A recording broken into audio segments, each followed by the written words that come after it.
What is the most important asset of life? Your main asset is your body. This is the thing where you will be living in. Human stem cells के बारे में भी थोड़ा बताएंगे क्या? Stem cell technology, this is in nano technology कि जब भी हार्ट अटैक आता है तब सॉर्बिट्रेट अगर जीभ के नीचे रखे तो इमीडिएटली अगर 100% ब्लॉक रहेगा तो वो तुम्हारा फ्लो चालू हो जाता है, 99% पे वो आ जाता है, at least the patient can go to the hospital. So वो चीज़ हमको मालूम है, दैट इज सबलिंगुअल टेक्नोलॉजी. हाँ, अभी ये जो आप बोल रहे हैं स्टेम सेल्स, इसमें केमिकल तो नहीं होते?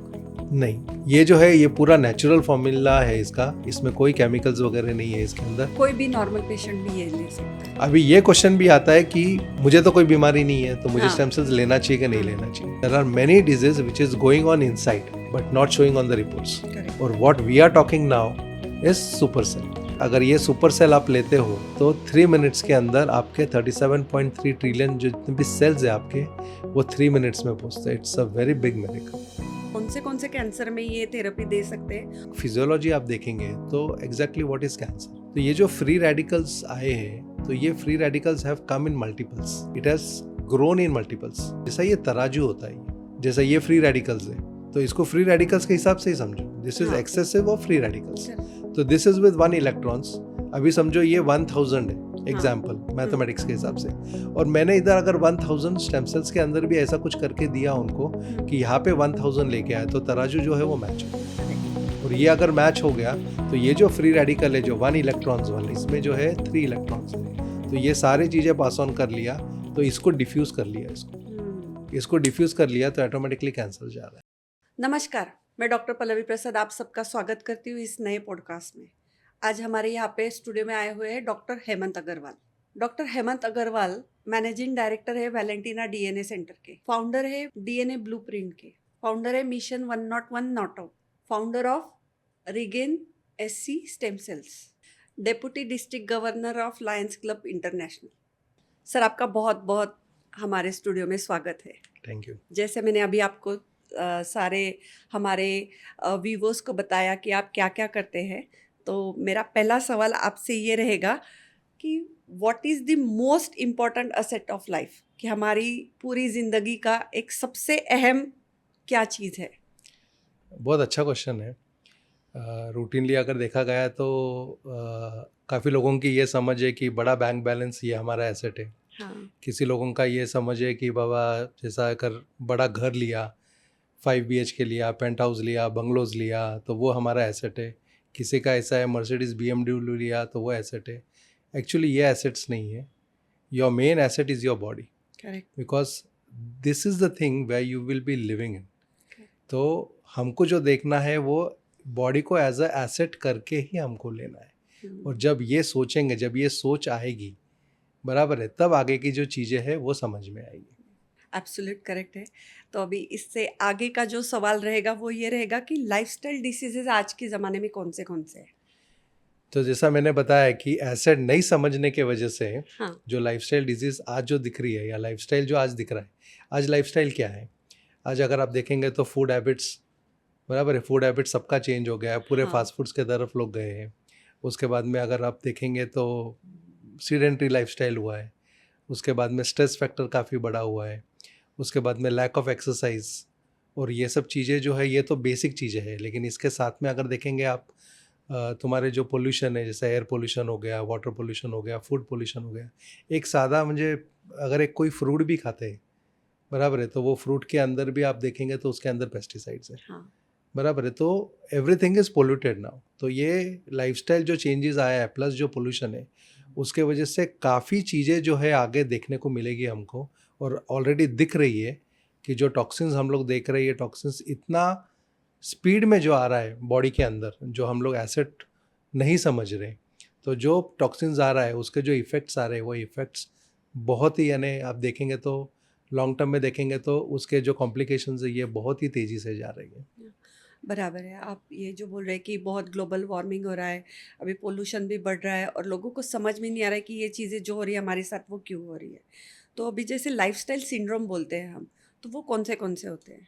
अभी जैसा मैंने बताया ये सारी चीज़ें अगर आप जैसा अभी मैंने बताया आपको, वाटर पोल्यूशन हो गया, एयर पोल्यूशन हो गया, फूड पोल्यूशन हो गया, तो ये जितने भी टॉक्सिन्स अब जा रहे हैं अंदर जो जा रहे हैं तो उसके वजह से जो है वो इन्फ्लेमेशन हो रहा है. अब ये जो इन्फ्लेमेशन हो रहा है, तो अभी जैसा हम देखेंगे तो अभी कोई बोलेगा कि जैसा मुझे शुगर हो गया है, कोई बोलेगा थायराइड हो गया है, कोई बोलेगा ब्लड प्रेशर, कोई बोलेगा हार्ट डिजीज़ हो गया। तो एक्चुअली मेडिकल एंगल में it's definitely it's a different syndrome, but it is one single syndrome, what we call it as a lifestyle syndrome. तो लाइफस्टाइल में जो चेंजेस है, जैसा मैंने आपको जो 3 चीज़ मेजर जो चीज़ें बताई, वो जो चेंजेस है, वो चेंजेस के वजह से हमको ये लाइफस्टाइल सिंड्रोम जो है, दिखने में अलग अलग चीज़ है but it's one and the same thing. तो उसके ऊपर हमको फोकस करना बहुत ज़रूरी है। तो आपने अभी जैसे बताया डिसीजेस के बारे में, लाइफस्टाइल सिंड्रोम के, तो आप डिसीज की तरफ कैसे देखते हैं और उनकी ट्रीटमेंट की तरफ कैसे देखते यस, तो जैसा मैंने बताया आपको कि टॉक्सिन्स जो है, टॉक्सिन जैसे बॉडी के अंदर जाता है, तो सबसे बड़ी चीज़ें जो होती है वो इन्फ्लेमेशन होता है। अभी इन्फ्लेमेशन होने की वजह से डिजीज़ होता है। ठीक है, अभी एक एग्जांपल देता हूँ मैं। जैसा अभी ये इन्फ्लेमेशन अगर कौन से सेल्स में होगा या कौन से ऑर्गन्स में होगा, उसके हिसाब से डिजीज़ आएगा। हाँ। जैसा अभी समझो आँखों के अंदर समझो तुम्हारा इन्फ्लेमेशन हुआ तो कंजंक्टिवाइटिस हुआ। अगर समझो टंग पे हुआ तो जिसको हम लोग ग्लोसाइटिस बोलते हैं। अगर पेट में हुआ, स्टमक में हुआ तो हम लोग गैस्ट्राइटिस बोलते हैं। तो आप अगर ऊपर से नीचे तक जितने भी ऑर्गन्स है उसको अगर देखेंगे, लिवर में हुआ तो हिपेटाइटिस बोलते हैं, नी में हुआ तो अर्थराइटिस बोलते हैं। तो हाँ। एग्जैक्टली ये आइटिस जो हम लोग देख रहे हो, एग्जैक्टली क्या है? वो इन्फ्लेमेशन है। तो इन्फ्लेमेशन है अलग अलग एरिया में, अलग अलग सेल्स में, अलग अलग सिस्टम में, बराबर है। और ट्रीटमेंट उनको क्या मिल रही है? तो जैसा अर्थराइटिस है तो पेन किलर ले लिया, गैस्ट्राइटिस है तो एंटासिड ले लिया, कंजंक्टिविटिस हो गया तो आई ड्रॉप ले लिया। तो we are giving different symptom wise हम लोग जो ट्रीटमेंट कर रहे हैं। बट एग्जैक्टली अगर प्रॉब्लम अगर देखेंगे तो प्रॉब्लम इज़ इन्फ्लेमेशन। तो उसके ऊपर ध्यान नहीं है किसका, तो उसके ऊपर ध्यान देना बहुत ज़रूरी है। करेक्ट। तो अभी आपने जैसे बताया कि टॉक्सिन्स जो आ रहे हैं हम बाहर से ले रहे हैं, तो उसमें फ्री रेडिकल्स करके है, तो उसके बारे में हम बताइए। डेफिनेटली, अभी जैसा मैंने बताया आपको कि एयर पोल्यूशन है। अभी Correct. एग्जांपल एयर पोल्यूशन का ही लेते हैं हम लोग, कि जैसा अभी कोई भी समझो हम लोग कोई भी एक जगह पे समझो गाड़ी पार्क की है, टू व्हीलर पे है गाड़ी पार्क किया, तो वहाँ पे अगर देखेंगे हम लोग जितने भी फ्यूम्स वगैरह, एक समझो कोई चौक है, तो वहाँ पे जितने भी फ्यूम्स है वो हम लोग क्या ले रहे हैं? ऑक्सीजन ले रहे हैं? नहीं ले रहे, कार्बन मोनोऑक्साइड ले रहे हैं। तो ये सारी चीज़ें जो ले रही है टॉक्सिन्स अंदर जा रहा है। अभी ये टॉक्सिन से हो क्या रहा है? इसके अंदर से फ्री रेडिकल्स निकल रहे हैं। अभी इन्फ्लेमेशन होता कैसे? तो टॉक्सिन्स अंदर गया, उसके बाद में फ्री रेडिकल जनरेट किया। अब ये फ्री रेडिकल्स को समझना बहुत ज़रूरी है, क्योंकि आगे का जो इरा है, पूरा मेडिसिन का जो नया रिसर्च है, ये सारी चीज़ें फ्री रेडिकल्स के ऊपर है। तो टॉक्सिन्स अंदर गया, टॉक्सिन जाने के बाद में फ्री रेडिकल जनरेट हुआ। अब ये फ्री रेडिकल्स का मतलब क्या है एग्जैक्टली? तो कोई भी एटम या मॉलिक्यूल अगर देखेंगे हम लोग, तो उसके साइड में इलेक्ट्रॉन्स रहते हैं। ठीक है, तो this electrons work in pairs. तो ये दो इलेक्ट्रॉन्स करके जो है, जिसको हम लोग स्टेबल एटम या स्टेबल मॉलिक्यूल करके बोलते हैं। फ्री रेडिकल एक ऐसी चीज़ है जिसके अंदर एक ही इलेक्ट्रॉन रहता है, पेयर्ड इलेक्ट्रॉन नहीं रहता है। अभी दिस इज अ हजार्डस, ये फ्री रेडिकल एक हजार्डस रहता है, क्योंकि ये फ्री रेडिकल जो भी सेल्स के पास जाएगा तो वो इलेक्ट्रॉन खींचने की कोशिश करेगा, क्योंकि उसके पास एक ही इलेक्ट्रॉन है। तो इलेक्ट्रॉन खींचने की कोशिश करेगा, और जैसा वो इलेक्ट्रॉन खींचेगा तो वो जो सामने वाला जो सेल्स है, वो सेल्स अनहेल्दी या डैमेज होना शुरू होगा, और वहाँ से डिजीज़ आना शुरू होता है। तो सिंपल फॉर्मूला, अगर डिजीज़ का फॉर्मूला अगर देखना है आपको, टॉक्सिन्स आया, उसके बाद में फ्री रेडिकल जनरेट हुआ, फ्री रेडिकल के वजह से इन्फ्लेमेशन हुआ। इन्फ्लेमेशन कहाँ पे हुआ? जो सेल्स पे फ्री रेडिकल ने अटैक किया। करेक्ट।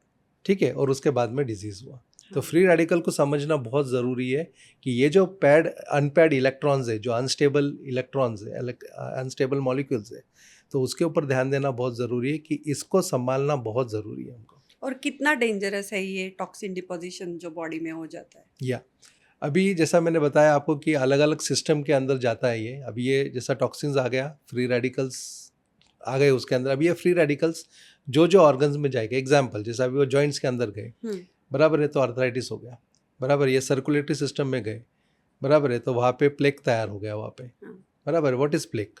हम लोग बोलते हैं कि बाबा थ्रोम्बोसिस हो गया, या कुछ चीज़ें जमा हो गई, या कोलेस्ट्रॉल डिपॉजिट हो गया, but it is nothing but free radical के वजह से वहाँ पे जो है, वहाँ पे स्टिकीनेस आ जाता है। तो जो नॉर्मल कोलेस्ट्रॉल भी रहेगा वो वहाँ पे चिपक जाता है, और उसके बाद में थ्रोम्बोसिस आ जाता है। ठीक है, तो सर्कुलेटरी सिस्टम में इम्पैक्ट हो गया। डाइजेस्टिव सिस्टम में अगर आप देखेंगे तो जो सिम्टम्स हमको दिख रहे हैं कि बाबा एपेटाइट रिड्यूस हो गया, एसिडिटी हो गया, आज आप देखेंगे ऑलमोस्ट 60-70% अगर पेशेंट्स को देखेंगे, एसिडिटी का तकलीफ, रिड्यूस्ड एपेटाइट का तकलीफ, वीकनेस का तकलीफ, टायर्डनेस, ये सारी चीज़ें जो है, ये सारी चीज़ें फ्री रेडिकल्स के सिम्टम्स है. It depends where the free radical attacks. अभी इसका डिफेंस कैसे वर्क करता है? अभी अगर बॉडी के अंदर, जैसा मैंने बताया, जैसा मैं शुरू में ही आपको बताया था कि अपना जो मेन एसेट है ये बॉडी है. तो जब बॉडी आपको मिली है तो बॉडी को समझना भी बहुत ज़रूरी है. जब ये फ्री रेडिकल्स अटैक करता है, बराबर है, तो बॉडी में एक डिफेंस मैकेनिज्म है. जैसा अभी शुरू में अगर फ्री रेडिकल्स अटैक किया तो अभी रूटीनली हम लोग देखते हैं कि थोड़ा सा भी क्लाइमेट चेंज हो गया, सर्दी खांसी हो गई, फीवर आ गया, ये सब चीज़ें रहती है. तो बॉडी के अंदर वो डिफेंस मैकेनिज्म है कि वो उसके ऊपर अटैक कर सकता है.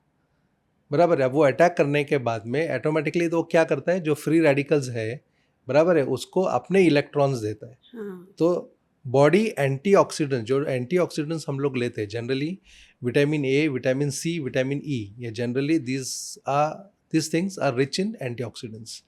तो जो एंटीऑक्सीडेंट्स हम लोग डाइट से लेते हैं, ठीक है, और जो बॉडी जनरेट करती है, तो वो 3 इलेक्ट्रॉन्स वाली एंटीऑक्सीडेंट्स रहते हैं. तो यहाँ पे फ्री रेडिकल है जो एक ही इलेक्ट्रॉन पे है, हाँ. यहाँ पे एंटीऑक्सीडेंट है जो 3 इलेक्ट्रॉन पे है. हाँ. तो एग्जैक्टली हो रहा क्या है कि बॉडी का डिफेंस मैकेनिज्म क्या कर रहा है कि ये जो 3 इलेक्ट्रॉन है उसमें से एक इलेक्ट्रॉन इसको दे देता है और उसके बाद में ये भी स्टेबल हो जाता है और प्रॉब्लम नहीं आता. So this is a defence mechanism generally, जिसको हम लोग ऑक्सीडेशन प्रोसेस बोलते हैं कि प्रॉपर अगर ऑक्सीडेशन हो गया, प्रॉपर डिफेंस मैकेनिज्म आ गया, तो फिर प्रॉब्लम आता नहीं है. लेकिन ये हो गया माइनर डिजीज़ के लिए, जो सर्दी, खांसी, बुखार और ये सब चीज़ के लिए हम लोग बोल रहे हैं. What about major disease? अब जब मेजर डिजीज़ आता है तब अपना जो बॉडी का जो मैकेनिज़्म है, बॉडी के मैकेनिज़्म के अंदर वो पावर नहीं रहता है, वो एंटीऑक्सीडेंट्स नहीं रहता है कि जो इसके ऊपर फाइट कर सके. तो सबसे बड़ा प्रॉब्लम आता है. माइनर के लिए तो है, लेकिन व्हाट अबाउट मेजर? तो मेजर के लिए सबसे बड़ा प्रॉब्लम वहाँ पे आता है. तो अभी हम बात करें तो हमें थोड़ा बताएंगे कि ये सुपर सेल क्या है? राइट. तो जैसा मैंने बताया आपको, माइनर के लिए तो बॉडी ने डिफेंस मैकेनिज्म तैयार कर लिया, ऑक्सीडेशन प्रोसेस है, प्रॉपरली सब चीज़ें कर लिया. लेकिन जब मेजर चीज़ें आती, कोई मेजर बीमारी आती या मेजर डिजीज़ या मेजर इलनेस आता है, तब वो टाइम पे जो है ये जो फ्री रेडिकल्स है, बराबर है, इसके ऊपर एक सुपर सेल करके एक कॉन्सेप्ट है. अब ये सुपर सेल, ये एक ऐसा सेल है जिसको, जैसा नॉर्मली अगर देखेंगे तो हमारे पास एक 200 टाइप के सेल्स हैं. जैसा मसल सेल हो गया, लिवर सेल हो गया, उसके बाद में तुम्हारे लंग्स के सेल्स हो गए, रेस्पिरेटरी सेल्स हो गए. तो ऐसे 200 टाइप के हमारे पास सेल्स हैं. तो इनको सबको एक जिम्मेदारी मिली है कि वो काम करना है, बराबर है. तो ऐसे भी सेल्स है बॉडी के अंदर जिसको बोलते हैं सुपर सेल्स, बराबर है, जिसको जिम्मेदारी अब तक मिली नहीं है क्या काम करना है. लेकिन ये जो सेल्स है, ये सेल्स जो है वो जब अंदर बॉडी के अंदर जब एक्टिवेट हो जाते हैं, ये सेल्स जब एक्टिवेट हो जाते हैं, तब वो कोई भी सेल्स बना सकते हैं. कि अगर जिधर जिधर ज़रूरत है, अगर जिसको अस्थमा है, एग्जाम्पल रेस्पिरेशन का ज़रूरत है, तो वहाँ पे वो सेल्स बना के, बराबर है, उसके ऊपर वो डिफेंस मैकेनिज्म तैयार कर सकते हैं. अगर आर्थराइटिस है तो वहाँ पे वो सेल्स जाके डिफेंस मैकेनिज्म एक तैयार कर सकते हैं. So this are like super cells. और यही सुपर सेल्स को हम लोग आगे जाके जो बोलते हैं वो स्टेम सेल्स बोलते हैं उसको. तो स्टेम सेल्स, अब तक लोगों को वो चीज़ का अब तक नॉलेज नहीं है कि व्हाट इज स्टेम सेल्स. लेकिन stem cells is nothing but super cell which is already present in your body, but maximum times it is in dormant stage. Correct, बहुत अच्छा. सर अभी बताएंगे कि स्टेम सेल्स कैसे काम करते हैं? राइट. अभी जैसा स्टेम सेल्स का मैंने बताया आपको, 3 टाइप के स्टेम सेल्स रहते हैं. जैसे एक ह्यूमन बॉडी का स्टेम सेल, जैसा ह्यूमन स्टेम सेल्स हो गया, एक प्लांट स्टेम सेल्स हो गया, एक एनिमल स्टेम सेल्स हो गया. तो अभी हमने स्टेम सेल्स के बारे में जो अब तक का जो नॉलेज है, जो लोग जानते हैं, वो एक अम्बिलिकल कॉर्ड से, जब नया बच्चा जन्म लेता है तब अम्बिलिकल कॉर्ड से स्टेम सेल्स निकालते हैं और वो प्रिजर्व करते हैं. और प्रिजर्व करने के बाद में जब भी बच्चे को या माँ को जब भी तकलीफ होगी लेटर स्टेज के अंदर, तो ये स्टेम सेल्स काम करेगा. तो इतना नॉलेज है आज लोगों को, और वो हिसाब से काफ़ी लोगों ने अम्बिलिकल कॉर्ड प्रिजर्व भी किया है. तो स्टेम सेल के बारे में जो नॉलेज है लोगों को वो इतना ही है, बराबर है. लेकिन एग्जैक्टली ये जो स्टेम सेल्स है, अभी प्रॉब्लम एक ही है कि जिन्हें प्रिजर्व नहीं किया उनका क्या. अभी ठीक है, अभी जो नया बच्चा जन्म ले रहा है उनके लिए प्रिजर्व कर रहे हैं, वो सब बात ठीक है, लेकिन जिन्हें नहीं प्रिजर्व किया उसके लिए क्या. तो ये जो चीज़ रहती है ये एम्ब्रियोनिक स्टेम सेल रहता है. और ये जैसा दो टाइप के स्टेम सेल्स रहते हैं, one is embryonic stem cell and one is adult stem cells. तो एम्ब्रियोनिक स्टेम सेल्स के अंदर जो पावर रहता है कि दैट इज अनडिफरेंशिएटेड, जैसा मैंने बताया उनको अब तक रोल नहीं मिला है काम क्या करना है। और एडल्ट स्टेम सेल्स यानी जिनको ऑलरेडी रोल मिल चुका है कि क्या काम करना है। जैसा रेस्पिरेटरी सेल्स को उनको रोल मिला है कि बाबा क्या काम करना है, ठीक है। जैसा बोन के सेल्स है उनको रोल मिला है कि क्या काम करना है। जैसा एम्ब्रियोनिक सेल्स है, एम्ब्रियोनिक सेल्स को ऐसा है कि उसको रोल मिला है नहीं, that is called as super cell, जैसा मैंने आपको इनिशियली बताया आपको। तो इनको रोल मिला नहीं है, that is called as undifferentiated cells, ठीक है। और उसका दूसरा एक पावर ऐसा है, सुपर पावर उसका दूसरा एक ऐसा है कि इट कैन रेप्लिका इटसेल्फ, म्हणजे वो जो है अपना खुद के क्लोन बना सकते हैं। यानी एक अगर सेल है आपके पास super cell embryonic stem cell, तो वो 100 रेप्लिका खुद का बना सकता है। तो ऐसे अगर चीज़ अगर अपने पास है तो it's a very big god's boon you can say, कि इतनी सारी चीज़ें अपने को मिली है लेकिन वो चीज़ का हमको नॉलेज ही नहीं है। नॉलेज नहीं है, करेक्ट। सो अभी ये आप जो बता रहे हो उसमें टाइप्स ऑफ स्टेम सेल्स कौन से होते हैं? हाँ, जैसा मैंने आपको बताया कि एडल्ट स्टेम सेल्स और एम्ब्रियोनिक स्टेम सेल्स। हाँ। जैसा अभी एम्ब्रियोनिक स्टेम सेल्स के ये जो भूमिका है ये बहुत इंपॉर्टेंट है कि इनको अनडिफरेंशिएटेड सेल्स बोलते हैं इसको, एम्ब्रियोनिक स्टेम सेल्स। और दूसरा जो है उनको इट कैन रेप्लिका इटसेल्फ। और एडल्ट स्टेम सेल्स जो है वो एडल्ट स्टेम सेल्स यही है कि उनको ऑलरेडी उनका रोल मिल चुका है और वो हिसाब से वो काम करते हैं, उनको पता है उनका काम क्या करना है, करेक्ट। तो अभी ह्यूमन स्टेम सेल्स के बारे में भी थोड़ा बताएंगे क्या, कि उनके टाइप्स क्या होते हैं और वो कैसे वर्क करते हैं? हाँ, ह्यूमन स्टेम सेल्स अगर देखेंगे आप, जैसा मैंने बताया आपको embryonic stem sales, embryonic stem sales का अगर वर्क देखेंगे आप कि जैसे मैंने बताया आपको कि यही दो चीज़ है। जैसा मैंने बताया कि एक तो रेप्लिका करते हैं, बराबर है, और दूसरा जो है वो अनडिफरेंशिएटेड रहते हैं। ये दो ही चीज़ें उसमें। अभी प्लांट स्टेम सेल्स के बारे में बताएंगे क्या? या जैसा अभी मैंने बताया 3 टाइप के सेल्स रहते हैं आपके पास। वन इज मीन्स अगर पूरा एज अ होल अगर नेचर देखेंगे तो ह्यूमन, प्लांट एंड एनिमल।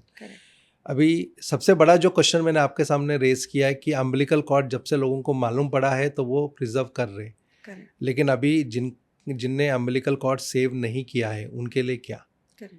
तो नया जो टेक्नोलॉजी आया हुआ है that is plant stem cells. अभी ये जो प्लांट स्टेम सेल्स है तो ये this is called as malus domestica, ठीक है। ये plant stem cell it's a apple stem cells, it's a apple extract. अभी इसमें स्टोरी ऐसी है, नॉर्थ स्विट्जरलैंड में एक एप्पल ट्री है, तो यू कैन से एक ट्री नहीं है, एक छोटा सा जंगल टाइप है। इट इज़ 200 ईयर्स ओल्ड, ठीक है। अभी ये जो जंगल है यहाँ पे काफ़ी लोग आते थे जाते थे, तो किसी के तरफ किसी का ऐसा ध्यान नहीं था कि बाबा एग्जैक्टली अभी रूटीन जैसा जंगल होता है वैसा ही जंगल था।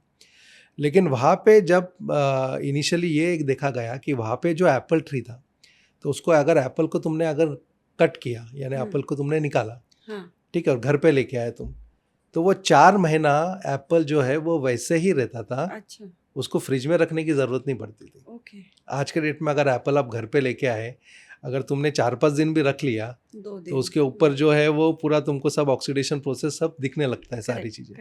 लेकिन वो 4 महीना ऐसा था कि 4 महीना it was like fresh Apple.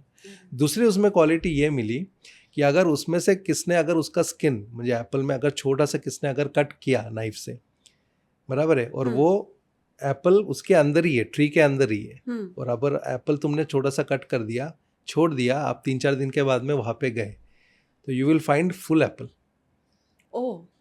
तो it was like a miracle tree कि लोगों को थोड़ा सा ये समझ में नहीं आया कि एग्जैक्टली हो क्या रहा है, कि अगर एप्पल कट करने के बाद में भी तुम 3-4 दिन के बाद में जाते हैं तो तुमको वो अपने आप ग्रो हो रहा है। तो that was a regeneration capacity. तो इसके अंदर काफ़ी साइंटिस्ट आए, काफ़ी चीज़ें इसके ऊपर रिसर्च हुआ। तो मेन जो रिसर्च हुआ इसके अंदर 2008 में रिसर्च हुआ। तो 2008 में डॉक्टर फ्रेड जोली करके एक साइंटिस्ट है, तो वो साइंटिस्ट वहाँ पे आए और साइंटिस्ट ने देखा कि सच में इसमें रिसर्च करने जैसी चीज़ है। तो जो रिसर्च हुआ वो रिसर्च ये कहता है कि this apple stem cells it has the capacity to regenerate human stem cells. जो रिसर्च हुआ वो 3 रिसर्च हुआ उसके अंदर। This has the capacity to regenerate human stem cells. तो जैसा मैंने बताया ह्यूमन स्टेम सेल्स के लिए आज कुछ भी नहीं है, हमारे लिए तो कुछ भी नहीं है, लेकिन ये एप्पल स्टेम सेल्स के अंदर वो कैपेसिटी है कि वो रीजनरेट कर सकता है। ये पहला रिसर्च निकला। सेकंड रिसर्च ये निकला कि जो रीजनरेशन कैपेसिटी है that is 70 to 80% in 6 to 8 weeks. हम्म, जो रीजनरेशन हो रहा है वो इतना फास्ट होता है उसमें हाँ, कि 6 to 8 weeks में तुमको 70 to 80% रीजनरेशन होता है. बहुत बड़ी बात. ठीक है. हाँ, थर्ड उसमें रिसर्च ये निकला कि this resembles embryonic stem cells. Okay. वो जो एप्पल का एक्सट्रैक्ट है hmm, this resembles embryonic stem cells. यानी एम्ब्रियोनिक स्टेम सेल जैसा मैंने आपको बताया हाँ, it's a very big boom. यानी yes, अगर पूरा अगर ह्यूमन सेल्स अगर देखें ह्यूमन साइकिल आप देखेंगे we started with one cell. yeah, हम लोग की जो शुरुआत हुई है वो वन सेल हुई है. तो what was that cell? That was embryonic stem cell. embryonic stem cell. तो Correct. जहाँ से हमारी शुरुआत हुई है so this resembles embryonic stem cells. Hmm, तो ये जो 3 रिसर्च हुआ वो 3 रिसर्च इतना बड़ा हुआ उसके वजह से जो है वो सारी चीज़ें जब प्रोसेस हुआ जब चीज़ें आगे सामने आया तो this people received many innovation awards. 2008 में इनोवेशन अवार्ड मिला, 2012 में इनोवेशन अवार्ड मिला, 2014 में इनोवेशन अवार्ड मिला. तो this was a very big research क्योंकि ये चीज़ें जो लोगों के पास नहीं थी और एक बिग क्वेश्चन मार्क था कि क्या करें तो उसके लिए ये सॉल्यूशन मिल गया है. ये कौन करता है, ये रिसर्च कौन करता है? तो ये रिसर्च जैसा मैंने बताया आपको डॉक्टर फ्रेड जुली एक साइंटिस्ट है. हाँ, उनकी खुद की टेक्नोलॉजी है. उनका नाम है Phytocell Tech. Okay. Phytocell Tech this is a technology which doctor Fred Julie is using. Hmm, और उनके फर्म का जो नाम है that is Mybal biochemistry. okay. अगर माइबल बायोकेमिस्ट्री आप अगर गूगल में भी डालेंगे तो you can see there plenty of literatures आपको मिलेंगे. तो बहुत डीप ये थॉट प्रोसेस है और बहुत डीप ये रिसर्च है ये. Research, हाँ. और इसके रिजल्ट्स भी आप देखेंगे तो ये सारे रिजल्ट्स भी आपको उसके अंदर मिलेंगे. आई वुड लाइक टू से वन पॉइंट इन दिस कि स्विट्ज़रलैंड के अंदर 70% of the Switzerland population is working on this project. Okay. 70% of the population. बहुत ज़्यादा. यानी इतना बड़ा फर्म है माइबल हाँ, बायोकेमिस्ट्री. yes. तो अभी किसने कैसे लेना चाहिए स्टेम सेल्स? अभी स्टेम सेल जैसा है जैसा अभी ये जो स्टेम सेल्स बनाया है जैसा मैंने बताया पहली बात तो जो चीज़ें हमारे पास नहीं थी वो चीज़ें मिली है. हाँ, हाँ, जो चीज़ के लिए हम लोग आज देखेंगे आज बड़ी बड़ी बीमारी है जैसे कैंसर हो गया, अर्थराइटिस हो गया. और आज अर्थराइटिस भी आप देखेंगे तो myself I am orthopaedic surgeon लेकिन हाँ. फिर भी मैं देख रहा हूँ कि once the arthritis develops people have to go for TKR in future. हाँ, ऐसे बहुत सारे कम केसेस है कि जिनको TKR नहीं लग रहा है. तो आजकल के डेट में सिनारियो मेडिकल फील्ड में इस तरह से हुआ है कि one of the means once in a life time you have to go for that. Means जो चीज़ें हो रही है हाँ, हाँ, जो डिग्रेडेशन हो रहा है तो वो हाँ. हिसाब से तुमको TKR की तरफ तुमको जाना ही पड़ेगा जाना तुमको. पड़ेगा. लेकिन ये चीज़ें आने के बाद में ऐसा हो रहा है कि now you have embryonic stem cells with you. Hmm, वो जादू आपके पास मिल चुकी है जो चीज़ें इतनी बड़ी रिसर्च है लेकिन लोगों के पास आज तक नहीं पहुंची है. तो वो चीज़ें अगर तुम ले गए तो डेफिनेटली उसका रिजल्ट है. अभी इसको लेना कैसा है जैसा मैंने बताया ये जो बनाया है जैसा जो फर्म मैंने बताया माइबल बायोकेमिस्ट्री का तो इन लोगों ने इस तरह से बनाया जैसा अभी कोई भी हम लोग अगर टैबलेट्स लेते हैं तो उसका एक्शन कब आता है. जैसे एक प्लेन एग्जांपल एक डोलो अगर लिया हेड एक हो रहा है डोलो लिया तो डोलो का एक्शन कब आता है. तो अगर देखेंगे तो गैस्ट्रोइंटेस्टाइनल ट्रैक्ट में जाएगा वो पेट में Absorb जाएगा लीवर में जाएगा एब्जॉर्ब होगा उसके बाद में ब्लड में जाएगा फिर वो टिश्यू में जाएगा उसके बाद में सारी चीज़ें तुमको Correct. मिलेगा. So the total duration is approximately 40 minutes. Correct.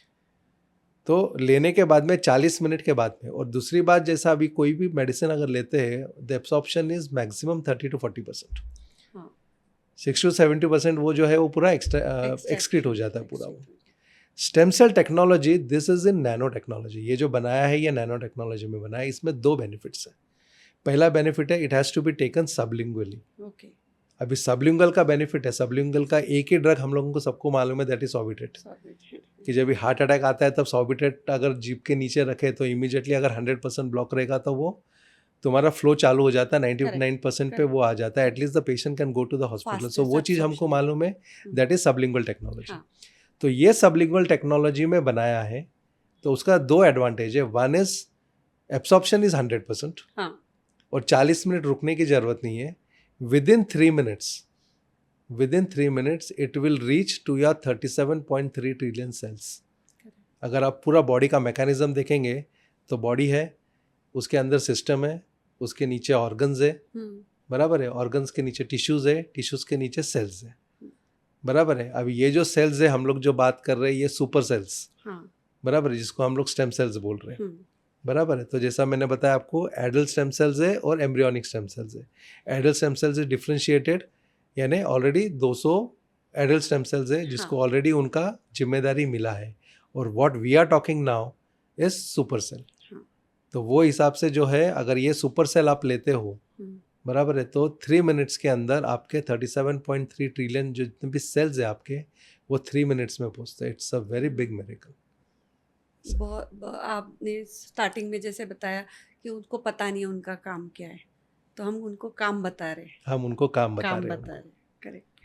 तो अभी कौन से डिसीजेज में हम इसको यूज कर सकते हैं? या अब ये क्वेश्चंस काफ़ी लोगों में फेमिलियर, जब भी मैं डिस्कशन करता हूँ ये चीज़ के रिलेटेड कि ये टेक्नोलॉजी आई है, ये चीज़ आई है, दिस मिरेकल हैज़ कम, तो सबसे बड़ा ये क्वेश्चन रहता है कि मुझे ये बीमारी है, मुझे वो बीमारी है, मुझे वो बीमारी है। मैं लोगों को एक ही उसके अंदर एग्जांपल देता हूँ कि which ever disease you have, कोई भी बीमारी आपके पास है, तो उसका कनेक्शन देखो सेल्स के साथ में है क्या। हाँ। अभी जैसा अगर तुमको अर्थराइटिस है तो उसका बोन सेल के साथ में है, बराबर है। अगर तुमको अस्थमा है तो रेस्पिरेटरी सेल्स के साथ में है। अगर हाँ। हार्ट की तकलीफ है हाँ। तो हार्ट के सेल्स के साथ में। तो every disease is connected with any of, मुझे उसका कोई सेल के साथ में कनेक्टेड है, करेक्ट। राइट। तो ये जो कनेक्शन है जिसका सेल के साथ में कनेक्शन है, वहाँ पे ये स्टेम सेल काम करेगा। तो इन शॉर्ट ये क्या करेगा कि जो भी बीमारी है, बराबर है, वहाँ पे ये सुपर सेल वहाँ पे चले जाएगा, उसको उसका काम मिल जाएगा, और वो हिसाब से वो अपना काम करना चालू करेगा, and it starts working in 3 minutes. और इसका एक रिसर्च भी हुआ है। इसके अंदर अगर स्टेम सेल्स लेने के बाद में अगर माइक्रोस्कोपिक अगर तुमने सेल्स देखे, अगर जैसा अभी रूटीन अगर सेल्स देखेंगे जो डिजीज सेल्स है, तो generally what we see that जो सेल्स जो है वो पूरा एक दूसरे से चिपके हुए रहते हैं, बराबर। इसके लिए तो हम लोग जो है अभी एंटी प्लेटलेट यूज़ करते हैं, एस्पिरिन यूज़ करते हैं। ये जनरली डिजीज़ के अंदर जो एक एक्स्ट्रा ड्रग हम लोग देते हैं, तो वाई वी गिव कि उसको सेपरेट करने के लिए देते हैं। तो ये सब चिपके हुए रहते हैं। तो एक जो माइक्रोस्कोपिक जो इन लोगों ने जो रिसर्च किया वो ये किया है कि जब स्टेम सेल्स लेने के बाद में अगेन 3 मिनट के बाद में जब उनने माइक्रोस्कोपिक में देखा, माइक्रोस्कोप में, तो वो सारे सेल्स आपको सेपरेटेड दिखे with in 3 minutes. So this was the main phenomena, और जो रिसर्च है उसका एंड पॉइंट था। किसको नहीं देना चाहिए?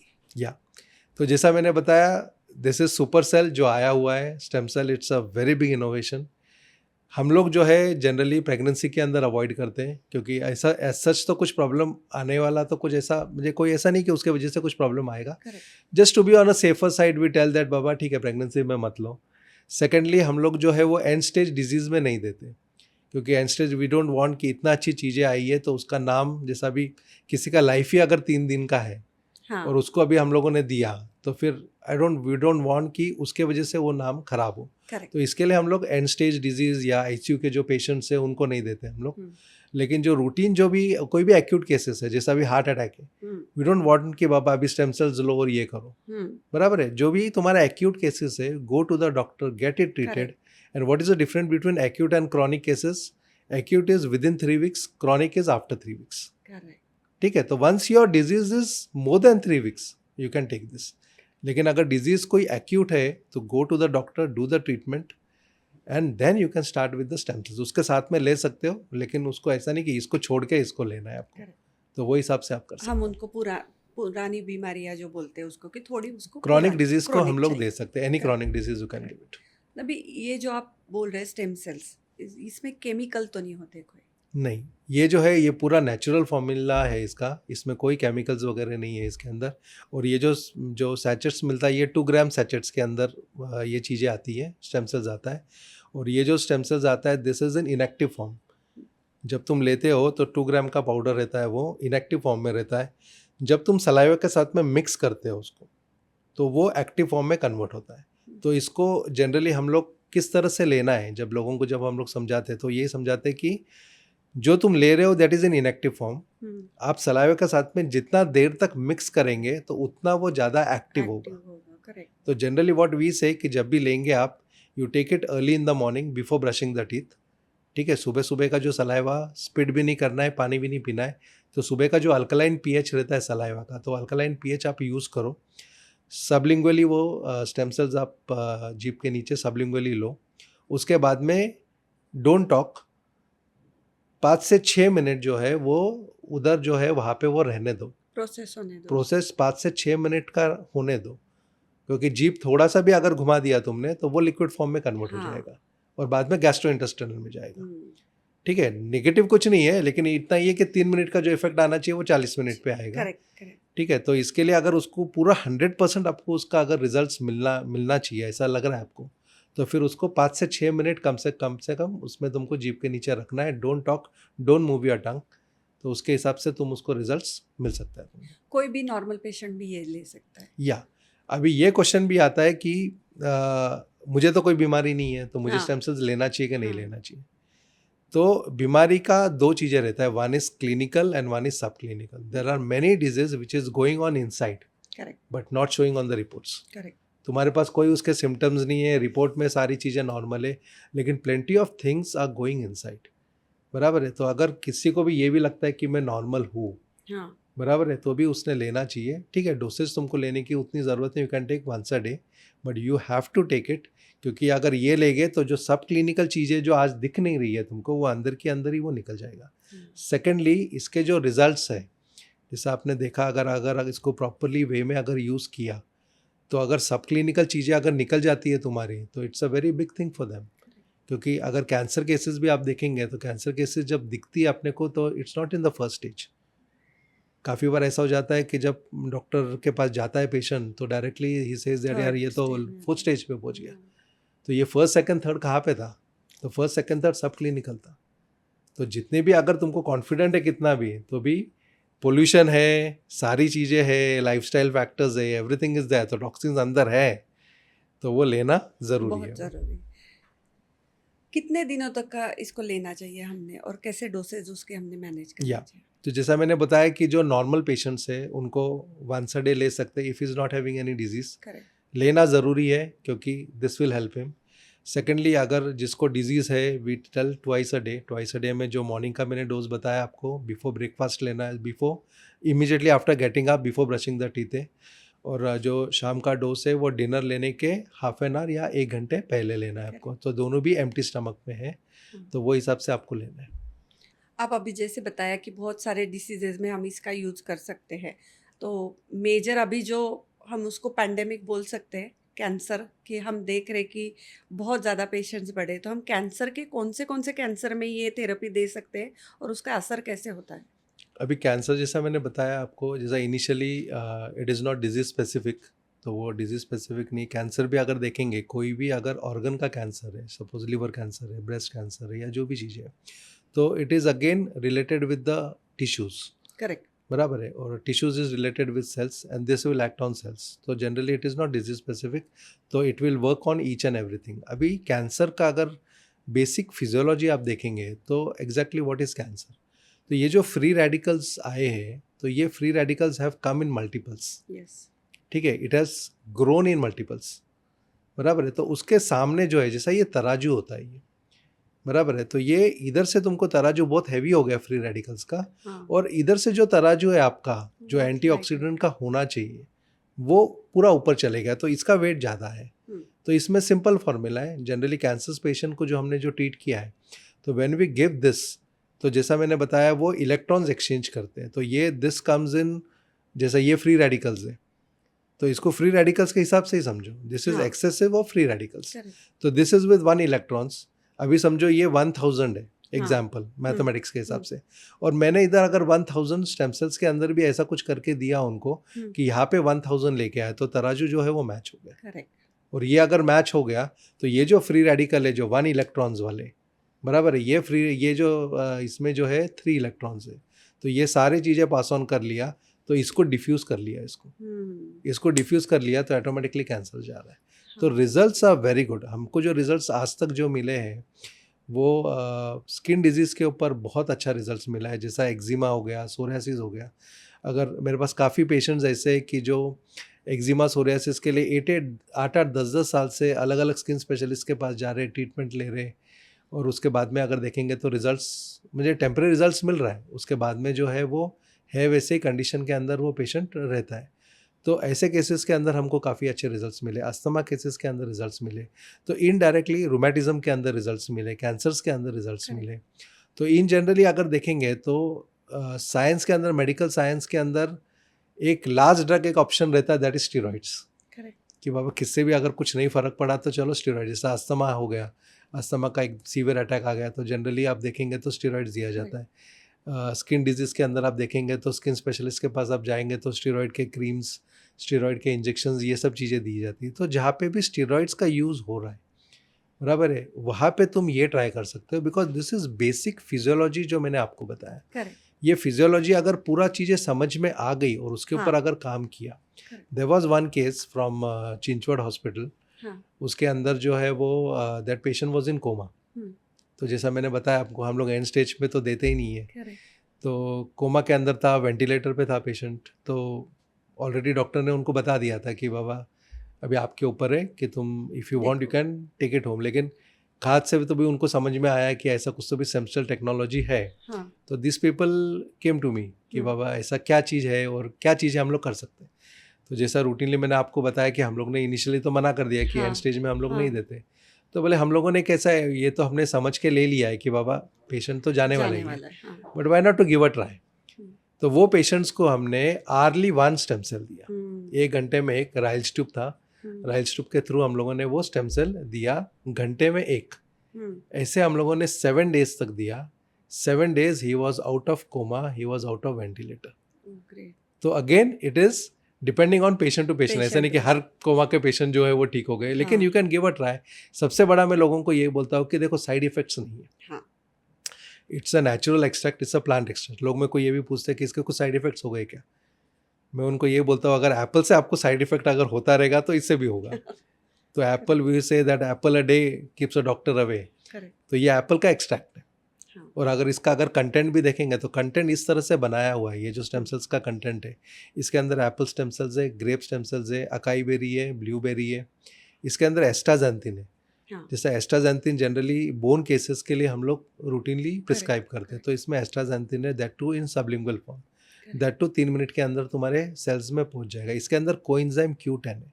हाँ। अभी कोएंजाइम Q10 अगर आप देखेंगे तो ये भी अभी जनरल प्रिस्क्रिप्शन में आता है कि जनरली जैसा मैंने बताया लाइफस्टाइल सिंड्रोम, हाँ। वीकनेस हो गया, टायर्डनेस हो हाँ। गया, तो ये सब चीज़ें जो आ रही है तो इसमें कोएंजाइम Q10 भी है। हम्म। तो ये सारी चीज़ें जो कॉम्बिनेशन जो दिया हुआ है वो कॉम्बिनेशन वो हिसाब से दिया हुआ है कि तुमको रिजल्ट है। एक मेरे पास एक्जिमा का भी केस था।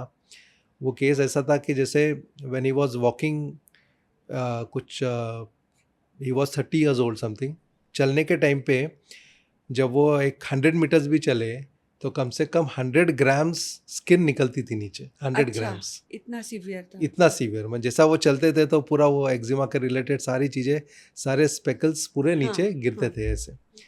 तो he was almost fed up, means suicide करने का उसने पूरा प्लान कर लिया था, क्योंकि सोशल स्टिग्मा से बाहर, इसमें से बाहर, सब में से no one was entertaining him, family से भी उसको सपोर्ट नहीं था, कुछ भी नहीं था।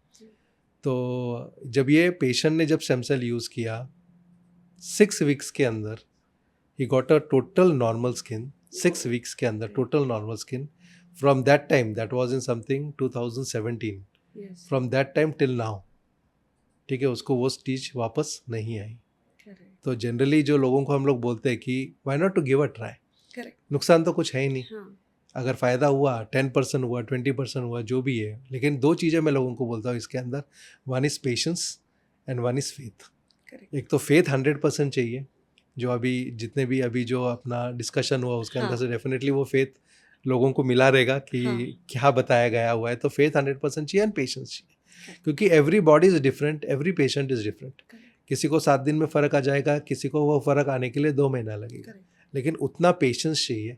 तो जनरली इसके लिए हम लोग ये बोलते हैं कि first 3 months is your detoxification period. ये जो टॉक्सिन्स जमा हुआ है तो उसको पहला निकलना ज़रूरी है। Correct. अगर अमृत मेरे पास है और बॉटल अगर फुल है, उसके ऊपर मैं अगर अमरूद डाल दूँ तो उसका कुछ फ़ायदा नहीं है, पहले मुझे बॉटल खाली करना पड़ेगा। तो व्हाट स्टेम सेल डज कि डिटॉक्सिफिकेशन प्रोसेस फर्स्ट 3 मंथ्स करता है और उसके बाद में जो है वो रीजनरेट करता है। Correct. तो उसका अगर पूरा मैकेनिज्म भी आप देखेंगे तो इसके अंदर जो हेल्दी सेल्स है उसको पूरा जो है प्रोटेक्ट करता है, Correct. जो डैमेज सेल्स है उसको रिपेयर करता है, और जो सेल्स डॉर्मन स्टेज पे है, सोया हुआ है, उसको रीजनरेट करता है। और इसके अंदर ये चीज़ें हमको दिखी है कि देर इज़ 70 to 80%, जैसा जब मैंने बताया ये जो सुपर सेल्स है, ये सुपर सेल्स हमारे बॉडी के अंदर है लेकिन सोए हुए। हाँ। तो जैसा मैंने आपको रिसर्च बताया, जो 3 रिसर्च बताया उसमें, हाँ। और एक रिसर्च एक ऐसा था इसके अंदर कि ये जो डॉर्मन स्टेम सेल्स है हमारे बॉडी के अंदर जो सोए हुए हैं, तो उसको भी वो 80% रीजनरेट करता है इन 6 वीक्स, ओके। जो सोए हुए हैं। हाँ। तो दैट इज़ द बेसिक चीज़ की जो तुम्हारे ही स्टेम सेल्स है, जो तुम्हारे ही सुपर सेल्स है, जो सोए हुए हैं, वो अगर रीजनरेट होता है तो डेफिनेटली उसको जो फंक्शन चाहिए, वो फंक्शन जहाँ पे तुमको चाहिए वहाँ पे तुम उसको यूज़ कर सकते हैं। जैसा वो एक जिन का स्टोरी था कि जैसा हाँ। जिन को अगर तुमने ये किया, हाँ। चिराग को चिराग का जो था पीसा, वो हाँ। कि बाबा सामने जिन आ गया और तुम जो बोले हाँ। बराबर है वो चीज़ें जो है तुमको मिलती है। तो दिस हाँ। इज़ द सेम थिंग कि this is your stem cell, correct. कि बाबा जिन सामने आ रहा है और वो आपको तुमको मिल पूछ रहा है हाँ। कि मैं कहाँ पे जाऊँ, हाँ। और वो स्टेम सेल जो है वो रूप लेके, जैसा उसको अगर लीवर में जाना है, किडनी में जाना है, बोन में जाना है, उधर वो जाके वो काम करता है। और रिजल्ट्स इतने अच्छे हैं because I have more than 1 lakh testimonies. Correct. और इसके अंदर एक कन्वेंशन हुआ था मलेशिया में 2016 में। उसके अंदर almost 22 countries participated. India received 3rd award उसके ओके। अंदर हाँ। रिसर्च के लिए, हाँ। और वो अवार्ड लेने के लिए मैं गया था। बहुत बढ़िया। तो I had that time almost 1 lakh testimonies. तो 2015 से मैं ये प्रोजेक्ट के ऊपर काम कर रहा हूँ, और there are plenty of testimonies, means you name the disease I have the testimony, it's like that. अभी आपने जैसे बताया कि 2015 से आप ये काम कर रहे हैं, तो हमें बताएंगे इसके कैसे आपका आगे का फ्यूचर प्लान क्या है, और आपका एक जो सेंटर पुणे में है वैसे और कहीं करने का आपका फ्यूचर प्लान है? जैसा मैंने आपको बताया कि प्रोजेक्ट बहुत अच्छा है। हाँ। ये सच में लोगों को ज़रूरत है। हाँ। और ये जो ट्रेडिशनल केयर है, जैसा भी हम लोग रूटीनली टैबलेट्स और सिम्टोमेटिक ट्रीटमेंट के ऊपर जो जोर दे रहे, उसके जगह पे this is a regenerative treatment. It is totally different, you can not compare this treatment and this treatment. Correct. तो ये it's a new era. Yes. तो what we have focus now कि we have started a centre in Pune. उनका जो headquarter है वो Dubai में है, और अभी from Dubai we will be expanding to 25 countries. India के अंदर भी we are planning for almost 1000 DNA and stem cell centers we are, because already we have started with DNA blueprint, जो एक वो भी इंडिया में इनोवेशन था, और वो हम लोगों ने 1 साल पहले लॉन्च किया and we got very good response. तो एक DNA ब्लूप्रिंट हम लोगों ने लॉन्च किया, मिशन 101 लॉन्च किया, और अभी ये जो रीजन SC जो है, ये जो स्टेम सेल का ट्रीटमेंट है, ये 1000 सेंटर्स का हम लोग का प्लान है next 3 years down the line. ये पूरे इंडिया के अंदर होगा, and this will be focused on doctors, कि ये डॉक्टर्स के ऊपर ये फोकस करके उनको पूरा एजुकेशन दे के वो हिसाब से हम लोग लोगों तक पहुँचेंगे। कोई एक मैसेज जो हमारे व्यूवर्स को आप देना चाहेंगे कि आपके जहन में क्या है? ज़रूर। पहली बात तो जिन लोगों ने ये पॉडकास्ट सुना है, तो सबको मैं कॉन्ग्रेचुलेशन कहूँगा कि आज जो भी आपने 30-40 मिनट्स का जो पॉडकास्ट है ये आपने सुना, आपने जो टाइम स्पेंड किया, उसके वजह से आपको जो नॉलेज मिला, डेफिनेटली ये नॉलेज आपको आपके लाइफ के लिए बहुत अच्छी गेन करेगा आगे जाके।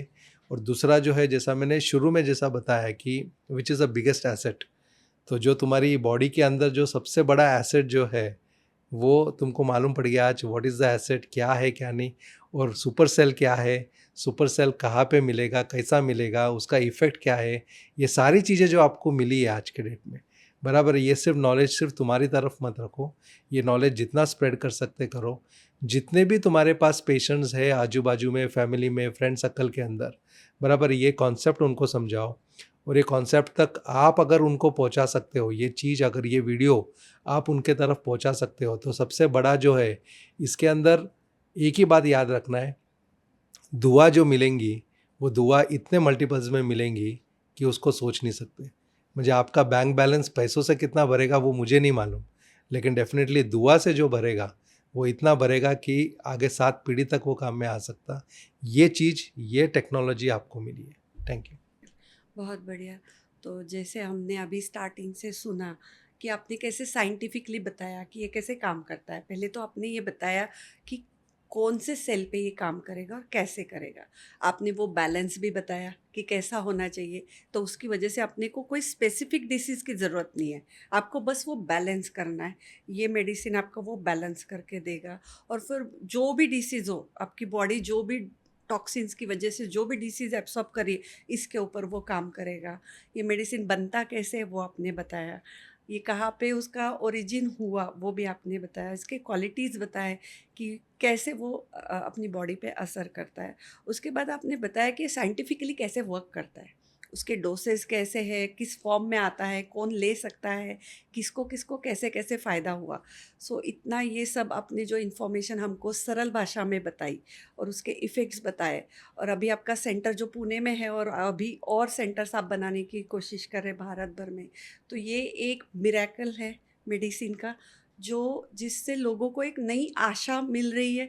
क्योंकि अभी जो नेगेटिव वर्ल्ड चल रहा है कि हर जगह पे हमको नेगेटिव नेगेटिव न्यूज़ सुनाई दे रही है, तो ये ऐसी एक हल्की सी किरण है जो आपने हमको दिखाई है, जिससे हम कुछ ना कुछ अच्छा हमारे साथ कर सकते हैं। आपने जो बताया कि लाइफ़स्टाइल जो इतनी हमारी ख़राब हो गई है, उसको ठीक करने के लिए आपने हमको एक अच्छा उपाय सुझाव बताया है कि हम कैसे वापस से हमारे रास्ते पे आ सकते हो, और ये जो दुनिया में अभी ऑड थिंग्स चल रही है कि हम वो सुधार नहीं पा रहे हैं और ऐसे ऑड चीज़ों में हम कैसे जिए वही पता नहीं है।